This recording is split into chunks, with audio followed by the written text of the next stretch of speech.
이번 도서전 주제는 믿는 구석입니다. 믿는 구석, 그게 과연 무슨 뜻일까요? 그런데 영어로도 제목이 있어요. 그거는 The Last Resort. 근데 사실 The Last Resort를 직역으로 하자면, 좀 더 정확하게 번역을 하자면 마지막 수단이라는 뜻입니다. 마지막 수단. 무슨 마지막 수단이라는 뜻일까요?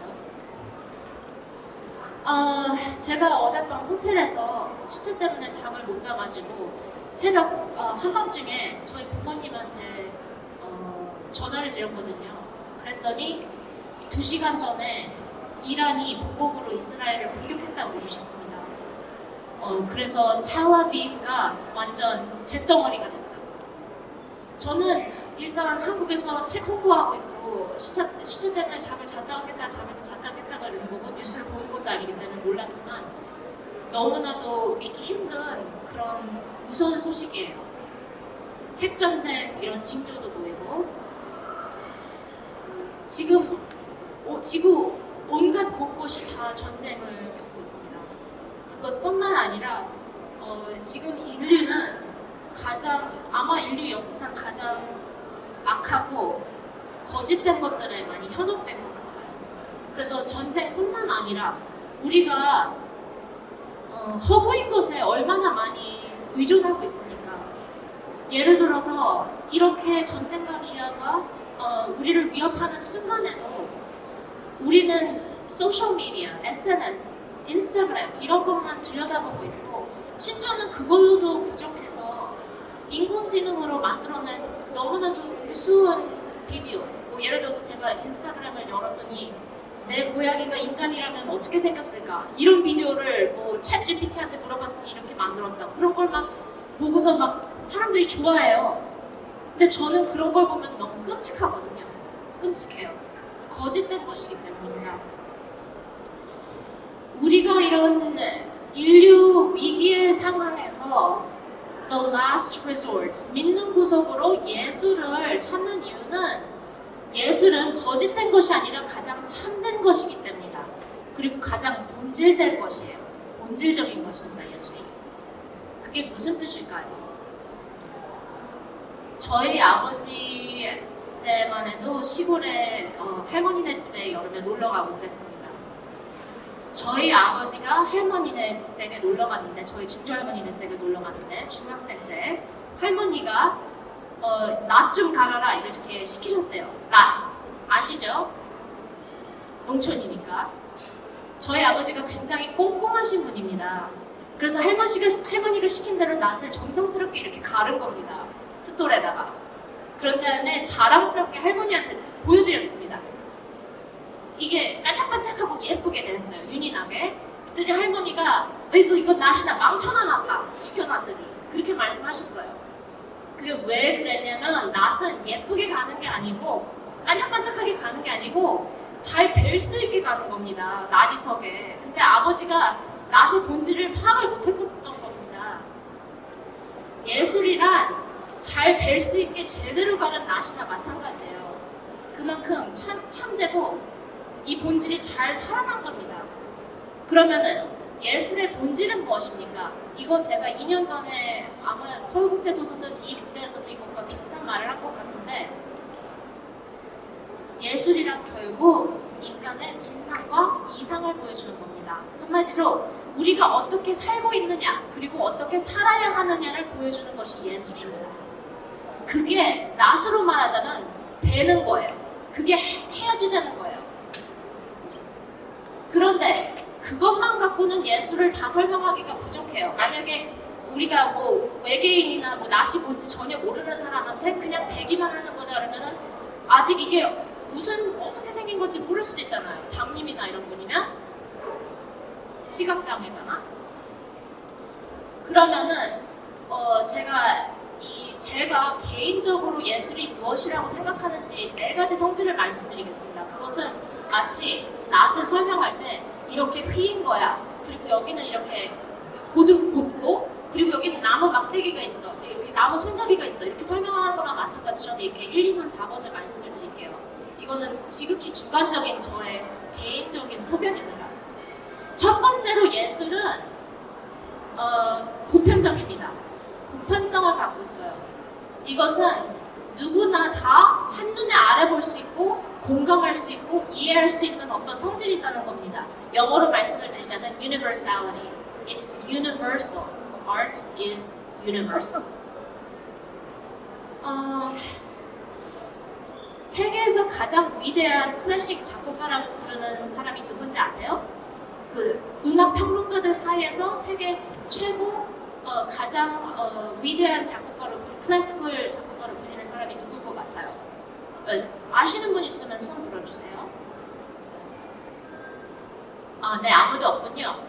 이거 제가 생각할 때 2000년대쯤에 뭐 2000년 기념으로 이런 걸 한 것 같은데 영미권에서 했겠죠. 그랬는데 정답은 J.S. Bach, 요한 세바스찬 바흐. 아시죠, 바흐? 아마 여기 계시는 분들 바흐의 지선상의 아리아 다 아실 겁니다. 다 아시죠?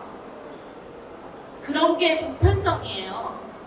왜냐면 바흐가 왜 가장 제1위 위대한 클래시컬 작곡가라고 여겨지냐면 라흐마니노프, 쇼스타코비치 이렇게 여러 명이 있거든요. 말러. 음악 정말 좋아하시는 분들은 말러를 특히 좋아하세요. 제가 관찰을 해보니까. 그런데 모든 사람이 말러를 다 이해하기는 힘들어요. 그런데 바흐는 클래시컬을 다 아는 사람, 클래시컬 단 한 번도 듣지 못한 사람도 지선상의 아리아는 딱 아는 거예요. 이게 어떤 감정을 주는지 감동을 안겨줍니다. 그런 보편성이 바흐를 제1위의 작곡가라고 하게 만들고 이 쇼스타코비치나 말러나 라흐마니노프가 덜 좋다는 뜻이 아니라 이만큼 정말로 위대한 예술에는 어느 정도의 유니버살리티가 있다는 뜻이죠. 또 예를 들자면 발레가 굉장히 유니버설한 예술입니다. 그래서 온 대륙에 가 있어요. 여건이 어떻든 체형이 어떻든 아프리카 나이제리아에서도 시멘트 바닥에서 이 어린 학생들이 발레를 배우고 러시아에서는 러시아식으로 배우고 제가 이번에 밤새들의 도시 출간을 했을 때 다시 생각을 한 거는 발레는 정말로 보편적인 예술 장르입니다. 그런데 예술이 보편적이기만 한 건 아니에요. 왜냐하면 보편성만 위주를 하다면 하향 평준화가 있을 수가 있어요. 그래서 대중예술, 그러니까 이거는 대중예술 사실 예술이라고 할 수가 없고 모든 예술이 아트와 엔터테인먼트 이 스펙트럼 사이에 있어요. 어느 사이에. 그렇지만 너무 엔터테인먼트 쪽으로 가면 더 이상 예술이라고 부를 수가 없게 되는 겁니다. 그래서 보편성만 강조를 하면 제대로 된 예술이 아니고 사실은 책이지만 문학이라고는 할 수 없는 이런 게 나온다든가 음악이지만 우리가 생각하는 명작이라고는 할 수 없고 모두를 기분 좋게 하는 팝송이 나올 수는 있겠죠. 뭐 Britney Spears, I don't know. 그렇지만 그게 high art, 순수 예술이라고는 할 수 없는 거예요. 그러면은 다른 성질이 있어야 되잖아요. 예술의 다른 특성이 뭡니까? 두 번째입니다. 그게 초월성입니다. 초월성, transcendence. 무엇을 초월하냐면 우리가 현재 살고 있는 현실, 우리의 제한성, 우리가 인간으로서 갖고 있는 수많은 제한을 초월하게 하는 인간보다 더 숭고한 무언가가 깃들어 있는 게 저는 예술로 되는, 그게 엔터테인먼트에서 예술로 넘어가는데 가장 필요한 자질이라고 생각해요.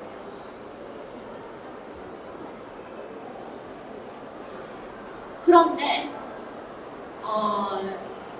그것만으로 예술이 되는 것도 아닙니다. 예를 들어서 이 원앤투를 다 갖췄는데 제가 예술이라고 약간 상상하지 않는 것도 있어요. 예를 들어서 스핑크스 아시죠? 이집트의 스핑크스. 약 4,500년 전에 만들어졌는데 지금 우리 현대인이 만들 수 없을 정도로 너무나도 위대하고 거대한 스핑크스 아십니까? 스핑크스가 예술작품이라고 생각하시는 분 있으면 여기 손 들어보세요. 예술작품, 스핑크스. 지금 손 드신 거예요? 아니에요? 예, 죄송합니다. 저는 개인적으로 스핑크스가 transcendent, 이거 초월하죠. 인간의 가능성을 너무 너무 웅장합니다. 그리고 지금도 막 그 장대하면 우리는 아마 저는 한 번도 경험해보지 않았지만 뭔가 굉장한 영감을 받을 거예요. 감흥을. 그리고 또 보편성도 있어요. 많은 사람들이 다 이걸 알고 인지하고 있죠. 그것도 보편성의 일부니까. 그런데 스핑크스는 이것을 만든 창조자의 혼이 깃들었다고는 생각을 안 해요. 왜냐면 너무 여러 사람이 한꺼번에 만든 거지 이거 어느 개인의 주관이나 예술 혼이 깃든 것은 아닙니다. 어느 한 개인이 자신의 영혼과 자신의 인생에 관한 철학 이런 것을 쏟아 부은 것은 아닙니다. 어느 페라오가 이거 만들어 이렇게 해서 만든 거죠. 그래서 저는 이게 유물이라고 생각하지 문화유산이라고 생각하지 예술작품이라고 생각하지는 않습니다. 그래서 세 번째 성질 제가 생각하는 것은 어느 한 창조자의 혼입니다. 영혼. 제가 이거 굉장히 집중하는 것 중에 하나인데요. 아까 말러 말씀드렸는데 말러가 특기로 유명한 거장이 있습니다. 구스타보 두다모. LA 필하모닉 오랜 세월 지휘자였고 굉장히 어린 나이에 버린 필하모닉 정지휘자도 했어요. 그만큼 클래식 음악계에서 천재로 알려져 있고 이제 곧 뉴욕 필하모닉 거장이 되는 구스타보 두다멜이 있는데 제가 런던에서 몇 달 전에 구스타보 두다멜이 말러 심포니 넘버 3를 제 3번 교향곡을 지휘한다고 해서 갔습니다. 그 후로 너무나도 이제 이 사람의 팬이 되어서 인터뷰를 본 게 있어요. 인터뷰를. 근데 이 어린 지휘자가 버린 필하모닉 나의 지긋한 현악기 음악가들을 지휘를 하는데 리허설을 하는 거예요. 그런데 이게 철물로 하는 부분이었어요. 이렇게. 이렇게 하는 부분이었는데 제가 듣기에는 좋아요. 근데 두다멜이 stop. 그런 다음에 당신들은 지금 효율적으로 살인을 하고 있다고. 이렇게 이렇게 칼로 찔리고 있다고. 근데 이번에는 나에게 피가 터져서 벽에 이렇게 퍼지는 걸 보여달라고. 벽에 피가 튀기는 걸 보여달라 그랬어요. 그렇게 효율적으로 살인만 하는 게 아니라. 그 다음에 다시 시작 이렇게 했더니 이렇게 하는 거예요. 진짜로 벽에 피가 튀기는 줄 알았어요. 저는 그런 걸 보면서 이게 두다멜의 혼이라고 생각을 했거든요. 두다멜의 지휘가 다른 지휘자와 다른 이유가 이런 거예요. 이런 거. 피 얘기가 나와서 그런데 징그러울지 모르지만 제가 지금 현재 작가로서 관심을 갖고 독자로서 관심을 갖고 집필을 하는 사람으로서 관심을 갖는 종류의 책은 바로 그겁니다. 저는 책이 너무나도 영혼이 많이 담아있어서 만약에 찌르면 피라도 나는 책을 원해요. 그게 제가 추구하는 것이고 독자로서도 원하는 것이고 제가 쓰고 싶은 글입니다.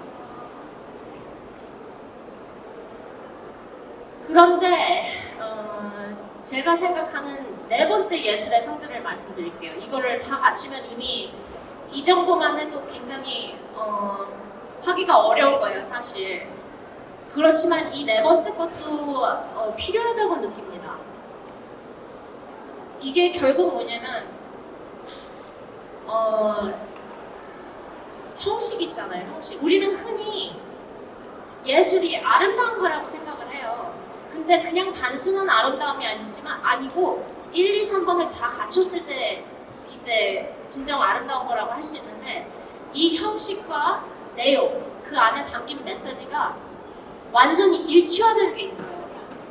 일치화된 게. 예를 들어서 글이 매끄럽고 문체가 막 유려하고 그런데 그 안에 든 메시지가 텅 비어있으면 그건 진정한 정말 명작 문학작품이라고 할 수가 없으며 그 안에 담긴 메시지는 고결한데 그 문체는 너무 빈약하고 이제 뭔가가 문장력이 떨어진다. 이러면 그것도 성공적인 소설이 아닌 거예요. 그래서 진짜 성공적인 예술 작품은 그 내용과 형식이 하나 되어야지 됩니다. 근데 이게 제가 만들어낸 컨셉이 아니고 내용, 형식 한 단어로 내용, 형식 이게 평론가 김현 선생님이 오래전에 주장하신 겁니다. 근데 저는 이거를 처음 접했을 때, 수년 전에 처음 접했을 때 바로 저거라고 생각했습니다. 제가 추구하는 글은 그 형식도 메시지도 아름다우며 그것이 하나 된 아름다움, 따로따로 노는 게 아니라 일치된 아름다움, 완결된 그런 결정체가 바로 정확한 예술 작품이 되는 겁니다. 그래서 이렇게 네 가지가 다 성공적인 작품은 아까 제가 맨 처음에 낫의 날이라고 그런 배는 것, 우리의 진상과 이상을 밝혀내는 것, 우리가 지금 어떻게 살고 하지만 어떻게 살아야지라는 것을 우리한테 알려줍니다. 낫은 농기구지만 무기도 되는데 카프카 아시죠? 변신. 카프카가 한 말 있어요. A book is an axe to break the frozen sea around us. 책은 우리 주변의 얼음 바다를 깨트리는 도끼다. 그만큼 예술 작품은 그냥 아름답기만 한 것이 아니라 우리의 얼어붙은 영혼을 다시 깨트려가지고 부드럽고 따뜻하고 다시 우리의 양심이 살아날 수 있게 하는 겁니다. 아까 맨 처음 시작할 때 우리는 세상 종말의 시기에 이제 다다랐다고 말씀을 드렸습니다. 정말로 너무나도 힘든 부분이 많죠. 그렇지만 우리가 이런 상황에서도 믿을 구석은 바로 진정한 예술에 있습니다. 그래서 제가 강연 마지막으로 부탁드리고 싶은 것은 언젠가 이번 주든 뭐 이번 달 아니든 어느 하루는 전화기를 내려놓으세요. 컴퓨터도 내려놓으시고 책을 갖고 어디 교회나 공원이나 풀을 보고 바람을 느낄 수 있는 곳으로 가세요. 그래서 제가 간곡히 부탁드리고 싶은 것은 꽃향기를 한번 맡아보세요. 저는 장미꽃을 좋아하는데 장미꽃 이렇게 다가가서 저 코 이렇게 대고 킁킁거리고 냄새 다 맡고 돌아다니는데 장미꽃을 보기만 하면 그래요. 누구 집이든. 그런데 그러면 장미꽃은 항상 조심하셔야 되는 게 그 안에 거미가 꽃잎하고 똑같이 색깔인 거미가 항상 숨어 있습니다. 그러니까 너무 가까이 가시면 이제 위험할 수도 있어요. 진딧물이 많이 살아요, 장미는. 그렇지만 사실 저는 그 거미도 이제 두려워하지 않습니다. 이런 것을 하도 많이 하다 보면은 이런 것도 두려워하지 않고 친근하게 여기는 이런 마음이 생기는 거예요. 벌이 있으면 벌도 한번 바라봐 주세요. 새나 이런 것도 한번 그냥 듣고 바라봐 주세요. 글 어떻게 쓰냐고 자꾸 저한테 이제 조언을 요청하시는데 중요한 것이 바로 다른 사람, 다른 사물, 생물을 바라보는 시선입니다. 일단 관찰을 하세요. 전화기 내려놓고. 그리고 한참 이렇게 마음의 따뜻함이 다시 생겼을 때 어디 잔디밭에 앉아서 책을 펼쳐주시고 집중을 해서 한번 그 세계로 빠져들어가 주시길 바랍니다. 이런 식으로 진정한 문학작품, 진정한 예술작품을 통해서 더욱 참되고 더욱 인간다운 삶을 영위하시기를 부탁드립니다. 감사합니다.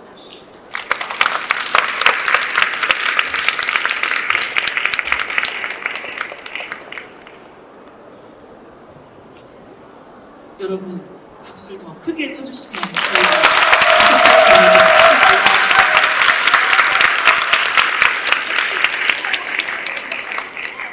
예술이란 무엇인가에 대해서 질문하고 답할 때마다 이 작가는 예술에 대해서 어떤 생각을 하고 있는가라고 하는 걸 알 수 있기도 하고, 사실은 지금 말씀해주신 것을 책 한 권으로 매번 쓰고 계시다는 생각을 하고 있습니다. 그래서 이 초월한다는 것, 보편성을 가진다는 것, 내용과 형식이 일치한다는 것, 이런 것들에 대해서 여러분들이 김주희 작가님 책을 읽으시면서 느껴보실 수 있지 않을까라고 생각을 하고 있고요. 작가님 열정적인 강연 감사합니다. 다시 한번 인사 말씀 부탁드리겠습니다. 감사합니다. 근데 왜 이렇게 다들 조용하세요? 저는 괜찮은 내용이라고 생각했는데 걸리셨나 봐요. 그냥 가만히. 아니, 제가 이 한국 청중의 특징, 저를 포함한 한국 청중의 특징이라고 생각하는 게 있는데요. 보통 재미가 없었나 생각할 때는 다 집중해서 들었습니다.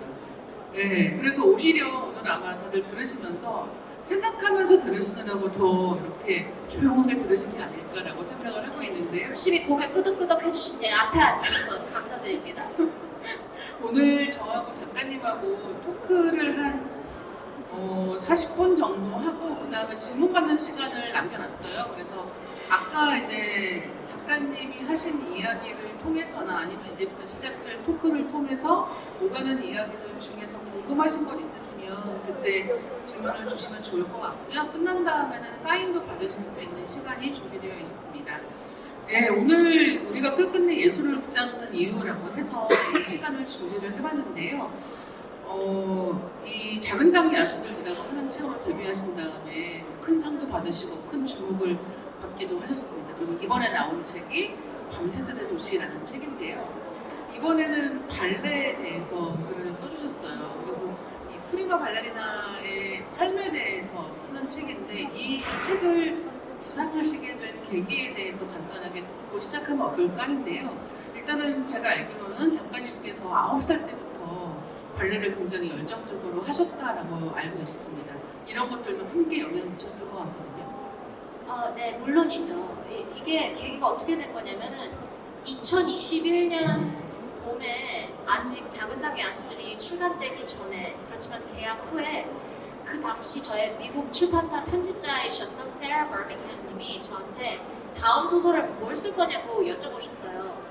사실 그때 저는 뭐 차기작 생각할 겨를도 없었습니다. 왜냐하면 작은 당 야수들의 워낙 모든 에너지를 쏟아붓고 오랜 시간 동안 했고 그래서 그 계약한 게 아직 기쁨이 사그라들지도 않았는데 벌써 무슨 책을 다음에 쓸 거냐고 하셔서 제가 잠시만 시간을 달라는 다음에 금방 생각을 한 다음에 자신 있게 말씀드렸습니다. 발레 소설을 쓸 거라고. 그게 어떤 거였냐면 제가 책을 쓸 때는 따로따로 생각을 안 하고 연이어서 저의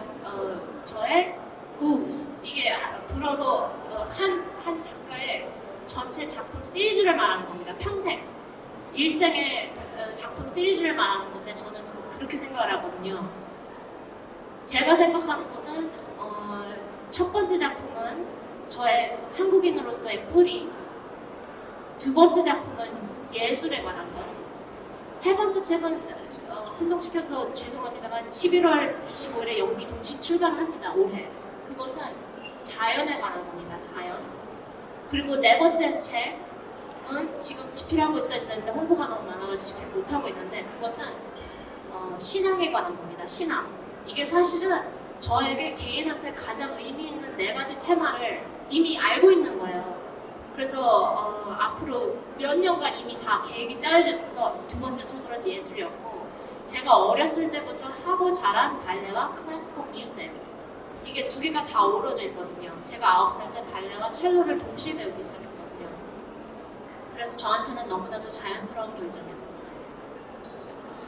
그래서 예술에 대해서 쓴다라고 했을 때 결국은 아까 말씀해주신 나는 예술이 무엇이라고 생각하는가 하고 하는 질문들에 접근을 하는 건데 여기서 또 한 가지 눈여겨보아야 되는 것이 이 발레라고 하는 거는 몸으로 움직이는 작업이잖아요.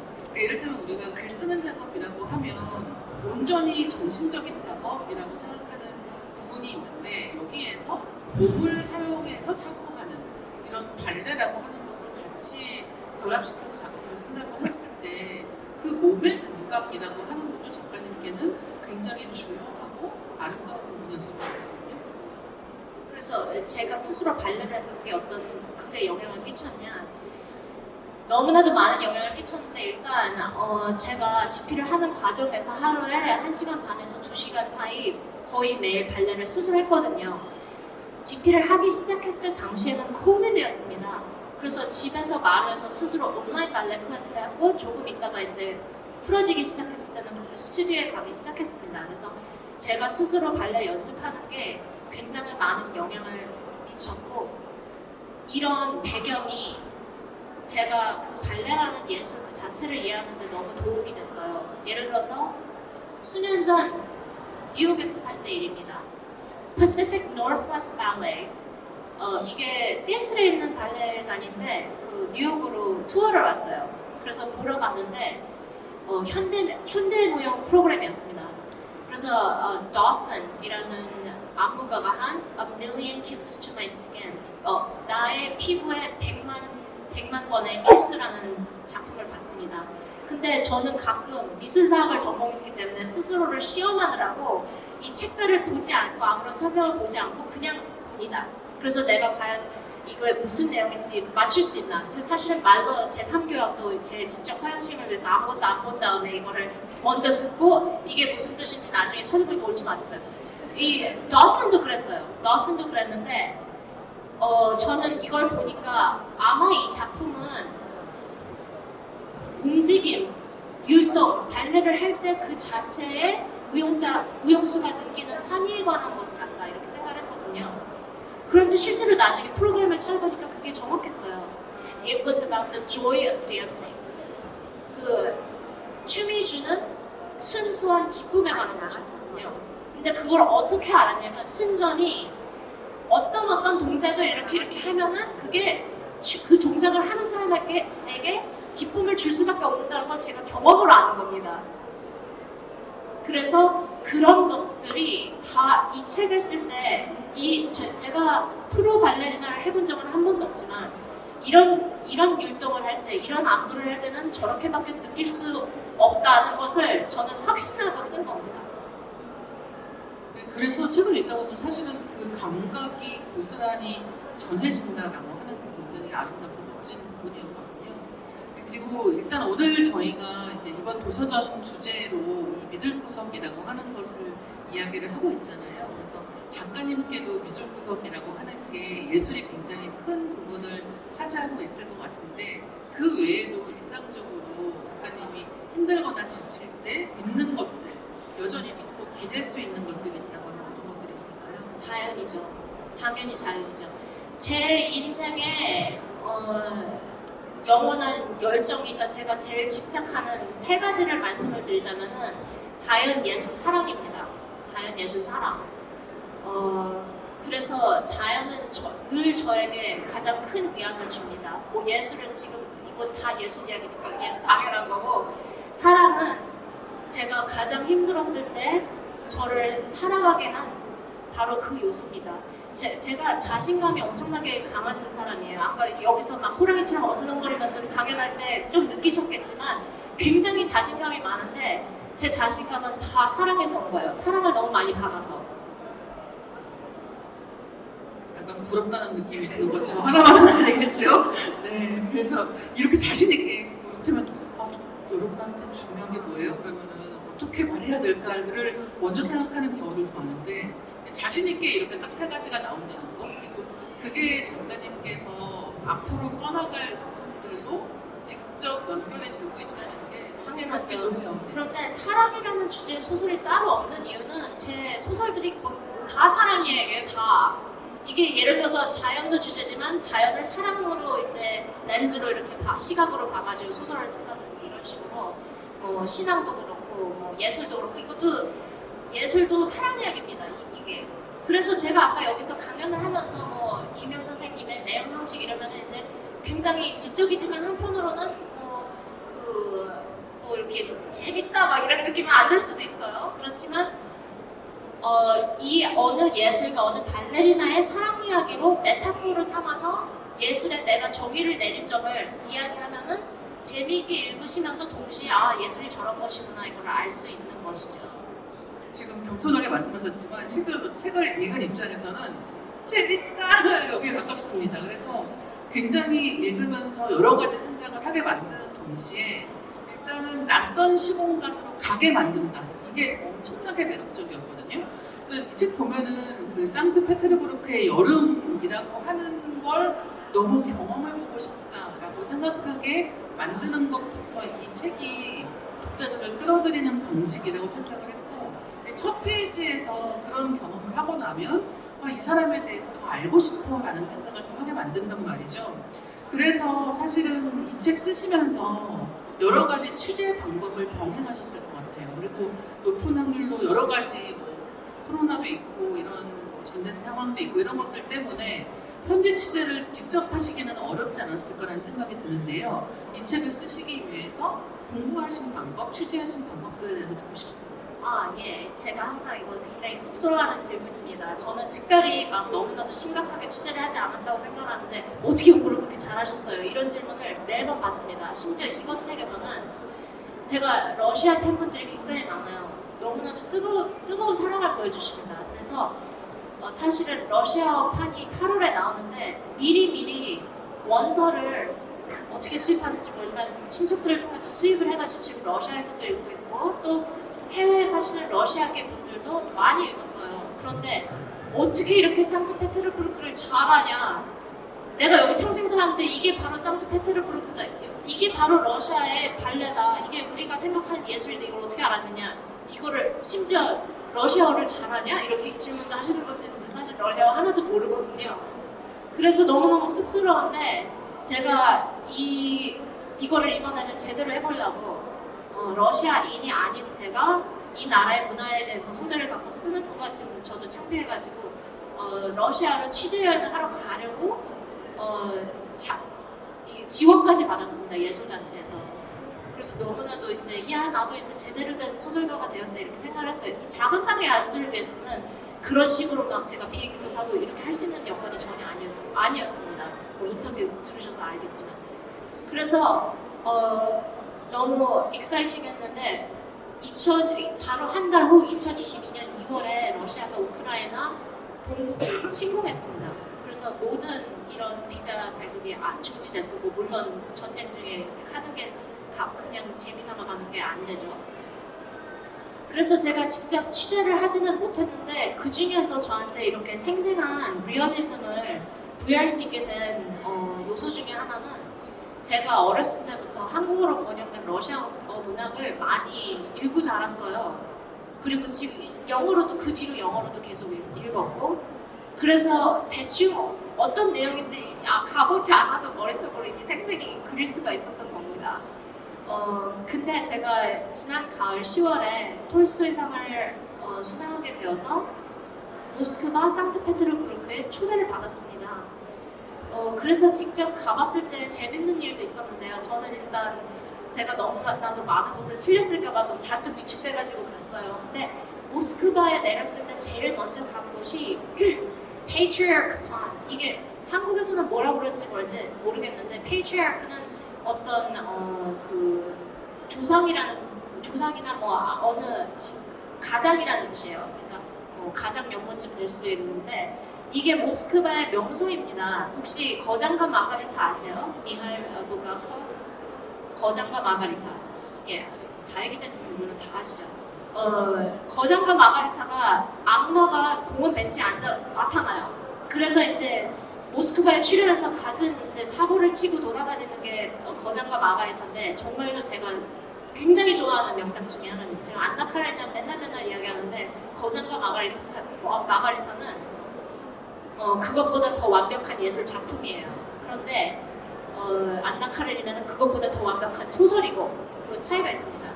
근데 어쨌든 제가 거장과 마가리타를 좋아하니까 아나스타시아 톨스토이님한테 제가 거길 먼저 가겠다고 그랬거든요. 그래서 제일 먼저 가가지고 그 악마가 나타났다는 바로 그 벤치에 가서 앉았어요. 그래서 사진을 막 찍고 흥분하고 좋아했는데 그 다음에 상트페테르부르크로 넘어갔거든요. 그 다음에 거기 이 책이 시작하는 곳이 여름 정원입니다. Summer Gardens, 여름 정원. 서문을 펼치면 딱 거기서 시작해요. 그래서 나타샤가 이제 공원에 걸어가가지고 이제 앉으니까 다른 사람이 드미치라는 사람이 나타나죠.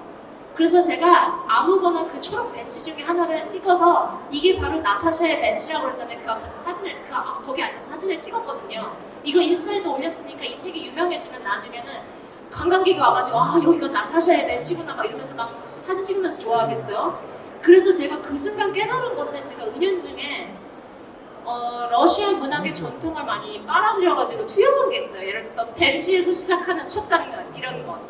그래서 제가 많이 성공적으로 생생하게 그릴 수 있었던 것 중에 하나인 것 같습니다.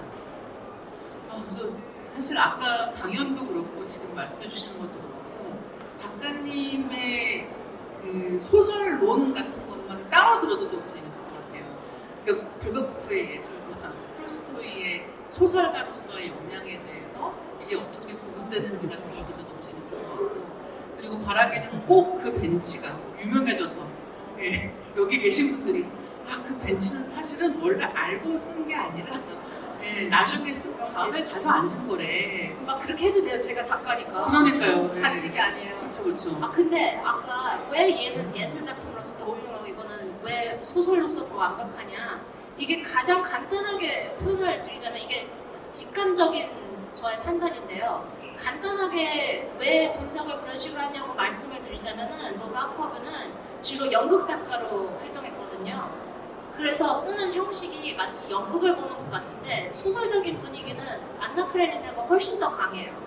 그래서 아까 말씀드렸지만 내용 형식이 완벽하게 이제 완결성이 있어야 된다고 그랬는데 이게 소설로서의 완벽함이 안나 카레니나에서 더 느껴지고 대신에 굉장히 획기적인 노가커브의 거장과 마가리타는 자기 자신의 주관이 너무나도 뚜렷하게 드러나요. 이게 아방가르드였거든요. 굉장히 그 당시에. 지금 봐도 아방가르드합니다. 그래서 그런 주관적인 면이 그 예술성을 더 부각시키는 것 같습니다. 지금 작가님 말씀 들으면서 작업을 어떻게 하시는지에 대해서 다음 질문을 드려보고 싶은데요.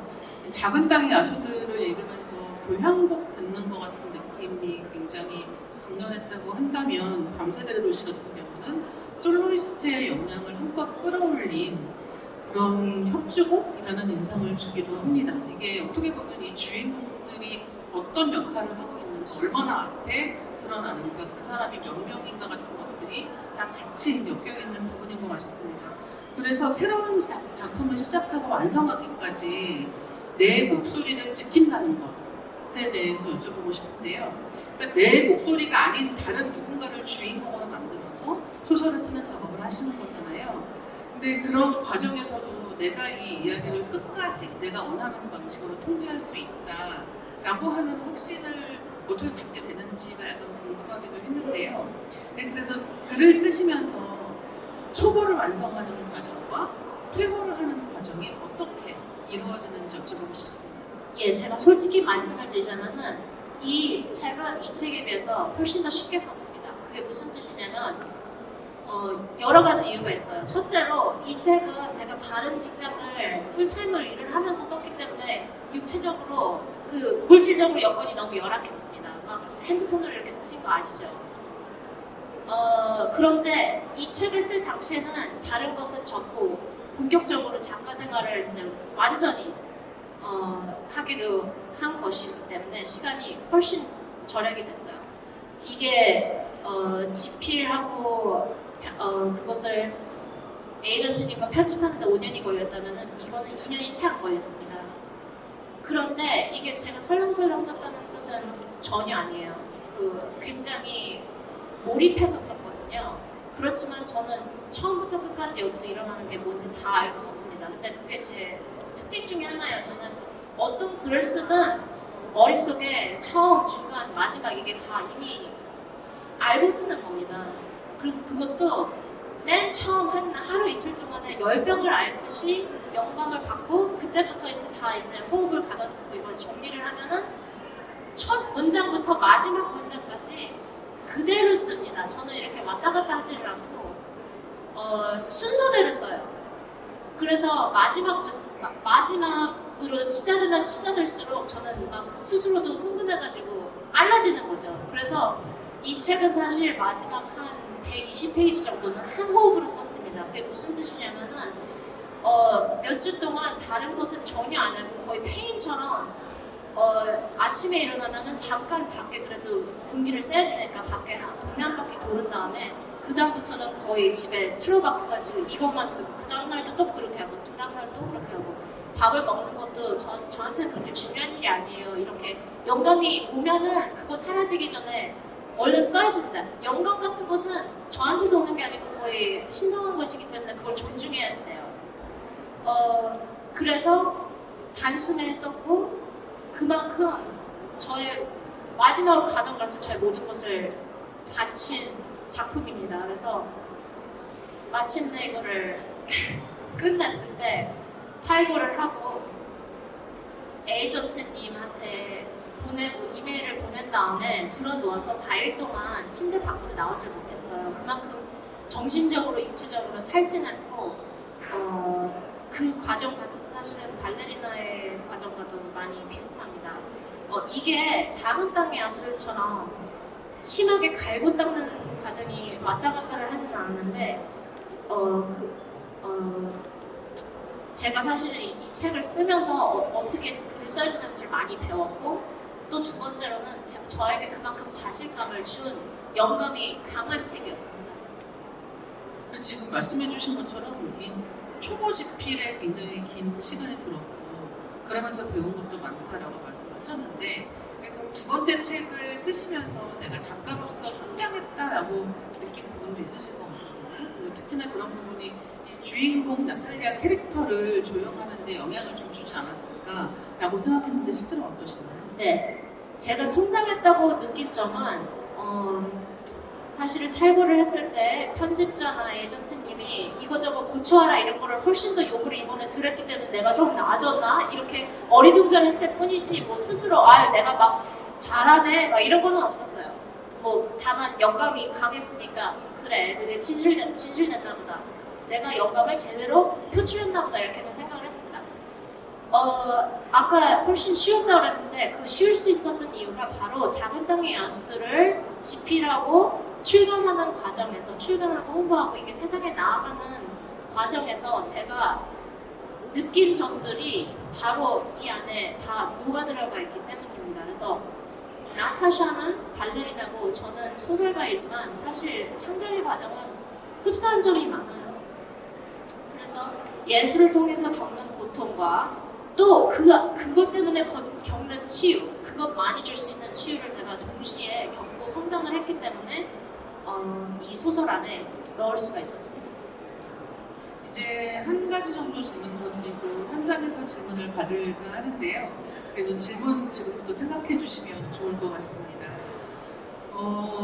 오늘 오신 분들 중에서 이야기 듣고 이렇게 재밌게 설명해 주시다니 꼭 읽어봐야 되겠는 걸 하고 생각하시는 독자님들 많이 계실 것 같습니다. 그래서 이제 책 읽으실 분들께 밤새들의 도시 읽으실 때 이 점은 꼭 눈여겨봤으면 좋겠다.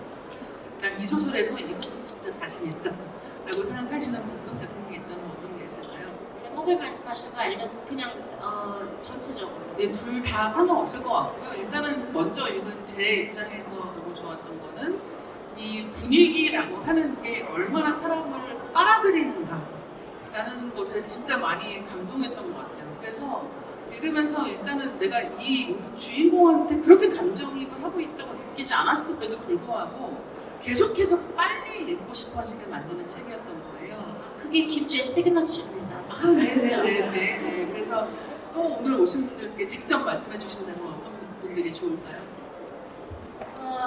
사실은 아까 환경, 분위기, 도시, 전경 이런 거 말씀하셨는데 제가 개인적으로 글을 쓸 때 제일 먼저 기쁘게 쓰는 부분이 환경 묘사예요. 그게 완전 자연이 됐든 도시가 됐든 저는 그걸 즐기고 사실 그것부터 생각합니다. 정확하게 말씀을 드리자면 제가 제일 먼저 알아야 되는 거는 그때의 계절과 날씨와 하늘 색깔입니다.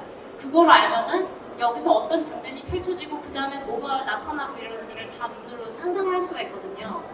그런데 그것은 제가 개인적으로 집필을 할 때 즐기는 것이고 지금 이 순간에 여기까지 왔을 때는 책을 2권까지 냈을 때는 특히 이렇게 말씀을 하셔도 괜찮은데 제가 이 책에서 강조하고 싶은 점이나 기억을 하셨으면 좋겠는 부분은 바로 오늘의 주제와도 같습니다. 이 책은 제가 작은 땅의 야수들을 쓰고 홍보를 하면서 이렇게 파괴되고 있는 세상에서 내가 사치스럽게 책이라는 것을 쓰고 순수문학이라는 것을 하고 내 책 한 권이라도 더 팔려고 홍보를 하고 이러는데 지금 밖에서는 굶주린들이 전쟁과 기아를 피해서 막 난민들이 이주를 하고 정말 제가 기여를 할 수 있는 게 없는 게 너무나도 안타깝고 저의 그 이상과 현실이 간극이 너무 벌어지는 게 저는 너무 안타까웠어요. 저는 예술의 본질은 바로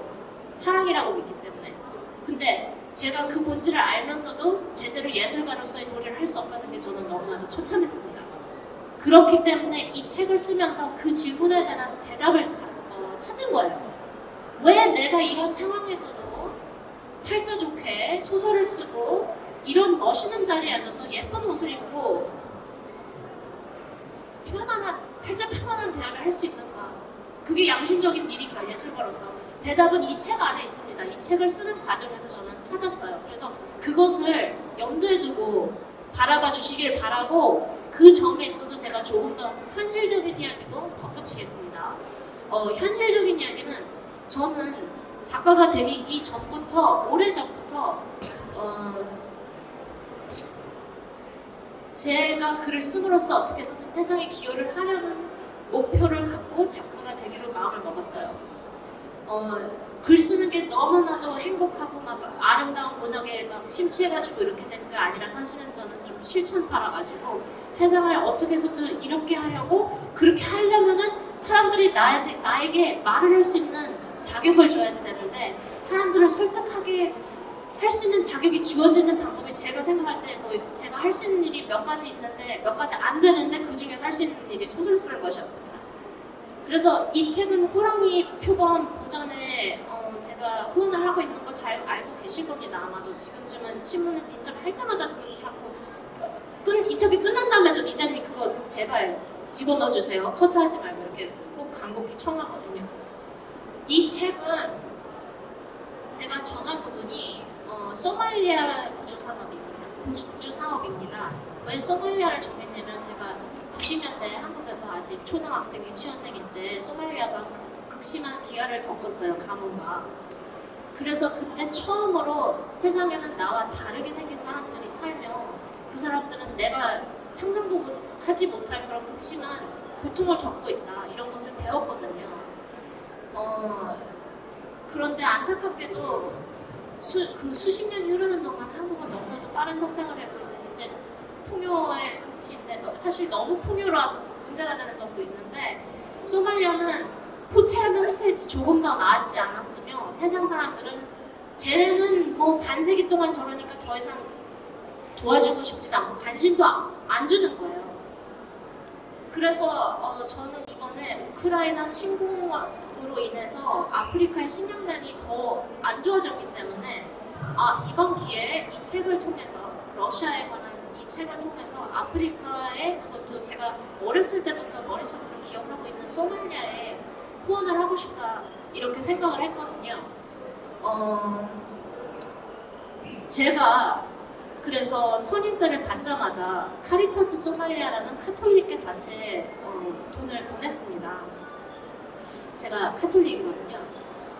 그런데 저는 후원이 돈만 주는 게 아니라 관심을 지속적으로 갖고 진심으로 이제 이 사람들이 무슨 사업을 하는지를 이해하고, 또 이해해야지만 제가 이렇게 다른 분들한테 말씀도 할 수 있다고 생각을 해요. 그래서 그 연구를 많이 하고 있어요. 호랑이 보전도 마찬가지입니다.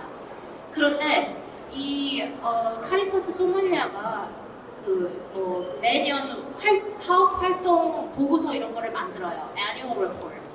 그거를 2023년, 2022년, 2021년, 20년 이렇게 여러 해를 보내줬는데 제가 한 줄 한 줄 다 여러 해 거를 읽었거든요. 맨 처음에 23년 거를 펼쳤어요.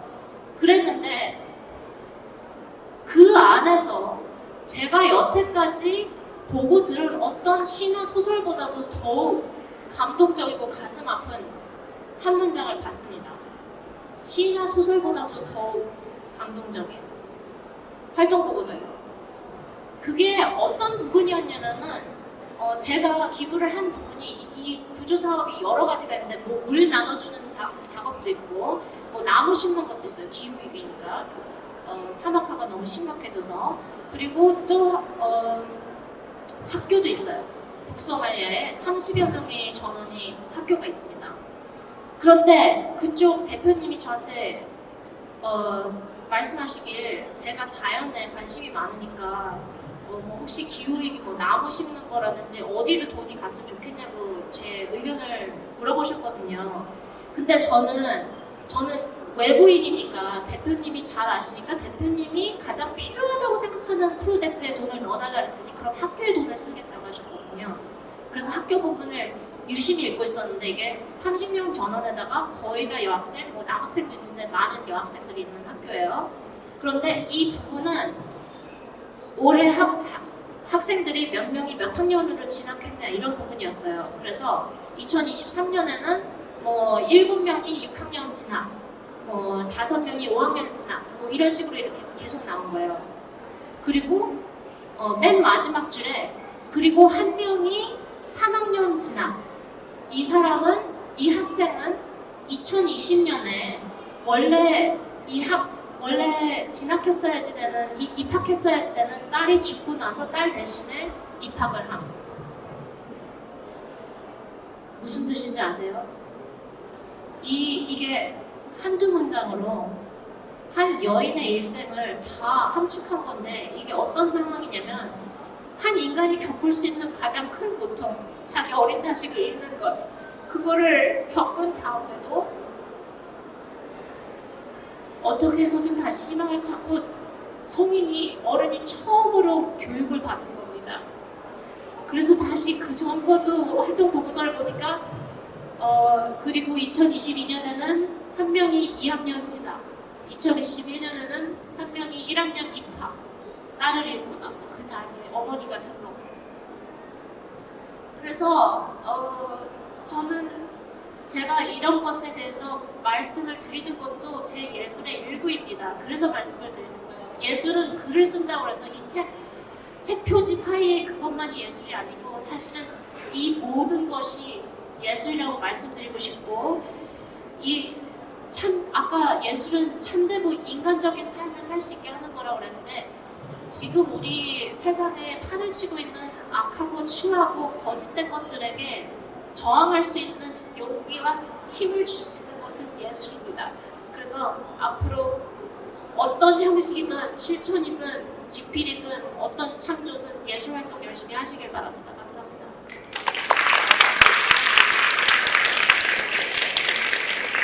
네, 선생님. 초반엔 웃기시다가 마지막에 울리셔가지고 너무 큰 감동을 받고 오늘 이 이야기를 오랫동안 기억하게 될 것 같습니다. 그리고 활동 보고서 오는 것들 꼼꼼하게 읽어봐야겠다는 생각도 한번 하게 됐습니다. 지금부터 질문 한두 분 정도 받고 오늘 이야기 마무리할 텐데요. 질문 있으시면 손 들어주시고 작가님께서. 일단 제일 먼저 하신 분이 저기 카메라 하시는 분인데요. 질문 맞나요? 네. 예, 질문. 네, 안녕하세요. 연합뉴스 신동원 PD라고 합니다. 오늘 말씀 정말 너무 잘 들었고요. 저도 작은 땅의 야수들 죄송해요. 보면서 개인적으로 자연문사가 굉장히 인상적이었는데 어려서 미국으로 이주하셔서 이제 오리건주에 거주하신 걸로 아는데 오리건의 자연이 실제로 좀 영향을 많이 끼치셨는지가 궁금하고요. 그다음에 한국을 묘사하신 특별히 참고하신 게 있는지도 좀 여쭤보고 싶습니다. 아니 밤새들이 쇼벌하는데 왜 또 작은 땅이었을 여쭤보세요. 네, 어쨌든 대답을 해드리겠습니다. 감사합니다, PD님. 그리고 이번에 출간한 책은 이 책입니다. 이 책 많이 사가세요. 아시겠죠? 난민들도 돕고 좋은 일입니다. 자연 묘사가 오리건에서 자란 것이 도움이 됐느냐? 네, 150%입니다. 사실은 제가 엊그제는 교회로 나갔어요. 다른 업무를 보러. 그래서 서울에서 한 1시간, 2시간 떨어진 곳에 드라이브를 하고 나갔는데 서울에서 그렇게 멀리 벗어졌는데도 하늘 색깔이 너무나도 안 좋은 거예요. 어둡고. 그래서 저는 너무 슬펐습니다. 만약에 제가 이런 환경에서 자랐으면은 절대로 자연 묘사를 저렇게 세심하게 하는 소설을 쓸 수가 없었을 겁니다. 근데 오리건에서는 너무나도 아름다운 자연 속에서 커서 자연스럽게 그런데 눈이 돌리게 되고, 제가 아까 말씀드리지 않았습니까? 장미 속에는 꼭 거미가 꽃잎하고 똑같은 색깔이 숨어 있다고. 그런 걸 즐겨요. 근데 소설을 쓰는데 굉장히 중요한 게 세상을 향한 열린 시선에다가 열린 마음, 이런 관찰인데 우중충한 하늘 밑에서 자라면 굳이 그걸 관찰할 이유가 없죠. 다른 거 생각하게 되죠. 그래서 저는 자연 한국이 가장 큰 이슈가 되고 있는 게 자연이라고 생각합니다. 자연을 회복해야지만 우리의 영혼이 다시 참되고 인간 될 수가 있어요. 두 번째 질문은 뭐셨죠? 한국 자연을 묘사하시는 특별히 참고하신 게 있는지. 제가 말씀을 드리자면 어렸을 때 기억을 주로 참고를 하면서 했거든요. 어렸을 때 기억. 그런데 놀랍게도 제가 어렸을 때 기억과 제가 90년대 그래도 인천이면 그래도 도시니까 뭐 완전 시골에서 자란 것도 아니고 지금보다는 훨씬 덜 개발이 되었지만 어렸을 때 기억에서 저는 좀 더 그래도 옛날이니까 더 깨끗하고 더 아름답고 이런 식으로 상상을 하면서 그린 거예요. 뭐 제주도 이런 것도 아니면 한국의 산 모습이라든지 이런 것들. 그런데 제가 완전 상상으로 그렸지만 제가 최근에 학회에서 발표를 하느라고 제일 최초로 한국계 미국인이 미국에서 출간을 한 소설을 읽었습니다. 그게 강용hl 선생님의 초당이라는 작품입니다. 이게 1931년 정확히 작은 땅의 여수들 미국 출간 90년 전에 나온 작품인데요. 강용hl 선생님이 3.1 운동하다가 미국으로 피난 간 거나 마찬가지예요. 몸을 피했어요. 그래서 이분이 지금 그분을 아셨던 분들 증언을 들어보면은 천재 맞아요. 왜냐면 뭐 셰익스피어도 그냥 잘 그냥 낭독을 하고 그랬던 굉장히 머리가 비상하신 분인데 초당을 영어로 처음으로 내셨는데 한국의 자연을 너무나도 아름답게 묘사를 한 거예요. 이게 무슨 내용이냐면 시간 있나요? 그냥 시간 있다고 치죠. 네. 무슨 내용이냐면 한국의 시골에 어느 양반 집성촌 아시죠? 한시지간 집성촌에서 그냥 벌어지는 시골 이야기들을 그냥 너무나도 아름답게 영어로 쓰신 거예요. 책이 짧지만 계속적으로 뭐 별로 줄거리 전개는 없어요. 그냥 뭐 마을에 뭐 시골 마을 이제 친척들 결혼하면 다들 그냥 와가지고 구작구작하고 그냥 신랑 괴롭히고 막 발바닥 때리고 이런 장면도 나오고 개구쟁이들 막 그냥 서로 패지어가지고 싸우는 이야기도 나오고 너무 풋풋하고 아름답습니다. 시냇물은 그냥 너무나도 맑고 수정 같고. 그런데 맨 마지막에 어떤 이런 수천 년간 변하지 않은 모습의 변화를 주는 것이 일본이 합병을 선언합니다. 그래서 너무나도 슬픈 대목으로 딱 그리고 그 소식을 전해들은 마을 청년들은 그 다음날 아침 빨래터에서 죽은 모습으로 발견되었다. 비통해서 자결한 거죠. 이 나라를 잃었다는 소식에 의해서. 그래서 사실 이제 한국 독립이나 이런 것에 관한 내용은 뭐 한두 페이지밖에 안 되는데 너무나도 효과적이라 생각했어요. 왜냐면은 그게 더 충격적이에요. 이렇게 평화롭고 이렇게 아름다웠던 나라를 저렇게 한순간에 무너뜨리고 간결하게 자결하였다 이렇게. 그래서 너무나도 마음에 울림을 주는 것이었는데 제가 그 소설을 읽으면서 이 자연 묘사를 보니까 제가 상상했던 거랑 그렇게 멀지가 않은 거예요. 그래서 저는 또 다른 이제 뭐라 그럴까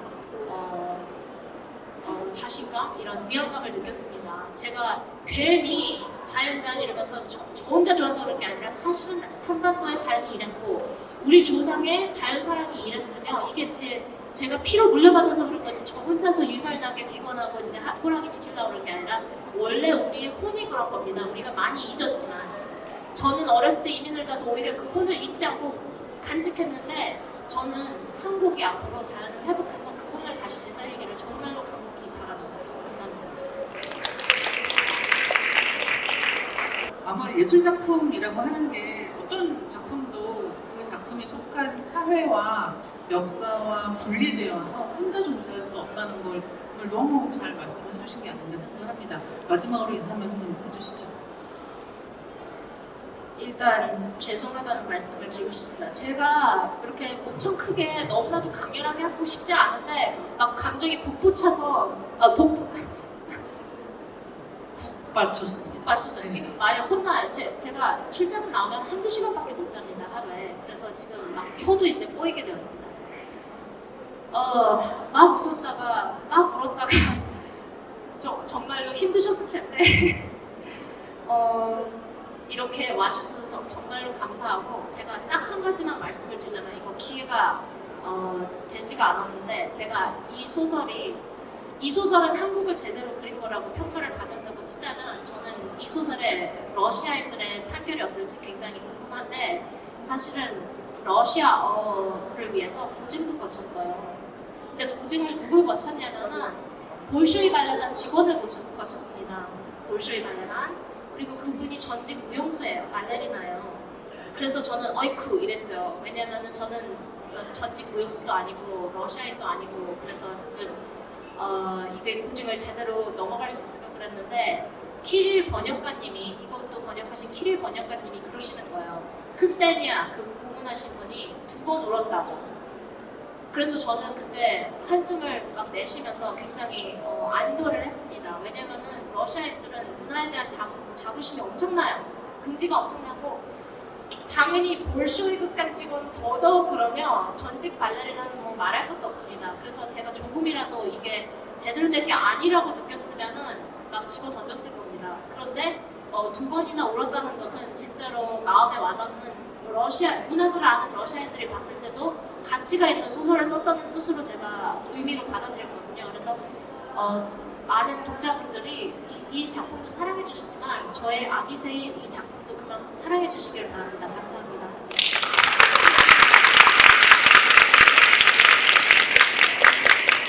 네, 오늘 이렇게 이야기 마무리할 거고요.